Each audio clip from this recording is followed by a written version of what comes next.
Hi friends, ఈరోజు మనందరికీ నోరూరించే గోంగూర chicken curry. పచ్చి గోంగూర రుచి మసాలా స్పైసెస్ తో కలిసి ఈ వంటకం నిజంగా పర్ఫెక్ట్ అయిపోతుంది. ఈ రెసిపీ ఎలా తయారు చేయాలో చూద్దాం. ముందుగా 2 కప్పుల గోంగూర తీసుకుని వాటర్ తో శుభ్రంగా 2-3 టైమ్స్ వాష్ చేసుకోవాలి.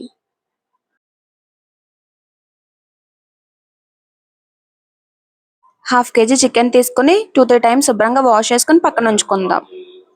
స్టవ్ మీద ఒక పాన్ పెట్టుకుని కొంచెం ఆయిల్ వేసి ముందుగా శుభ్రంగా వాష్ చేసుకున్న గోంగూరను వేసి ఫ్రై చేసుకోవాలి.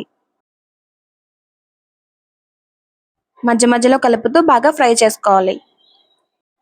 ఇది ఫ్రై అయిన తర్వాత ఒక మిక్సీ జార్లోకి యాడ్ చేసుకుని వాటర్ వేసి మెత్తగా గ్రైండ్ చేసుకోవాలి. స్టవ్ మీద మరొక పాన్ తీసుకుని ఆయిల్ వేసి హీట్ చేసుకోవాలి.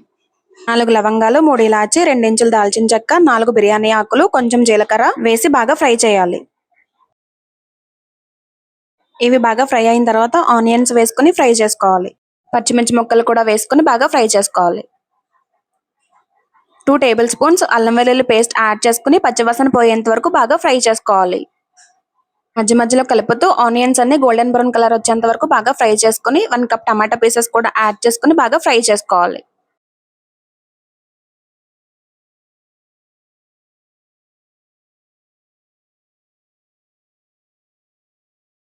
ఆయిల్ సెపరేట్ అయిన తర్వాత ముందుగా శుభ్రంగా వాష్ చేసి పెట్టుకున్న చికెన్ వేసుకుని బాగా ఫ్రై చేసుకోవాలి. మూత పెట్టుకుని మగ్గించుకుందాం. మధ్య మధ్యలో కలుపుతూ చికెన్ బాగా కుక్ అయ్యేంత వరకు ఉడికించుకుందాం.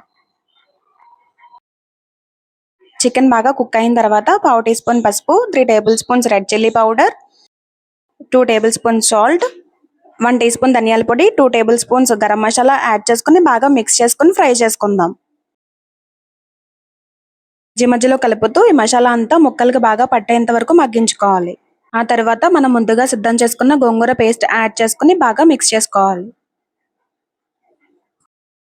మళ్ళీ మూత పెట్టుకుని గోంగూర అంతా చికెన్కి పట్టేంత వరకు బాగా ఉడికించుకోవాలి. చూసారా ఫ్రెండ్స్, ఎంత బాగా ఉడుకుతుందో. మన ఇంట్లో గోంగూర చికెన్ వండితే వాసన వీధి చివరి వరకు ఖచ్చితంగా రావాల్సిందే.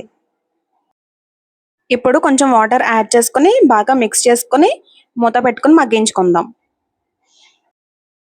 ఒకసారి మీరు కూడా ఈ గోంగూర చికెన్ కర్రీ ట్రై చేసి ఎలా కుదిరిందో కామెంట్ సెక్షన్లో కామెంట్ చేయండి. అలాగే మీకు ఫేవరెట్ చికెన్ కర్రీ ఏంటో కూడా కామెంట్ చేయండి. మన చికెన్ కర్రీ ఆల్మోస్ట్ రెడీ అయిపోయింది.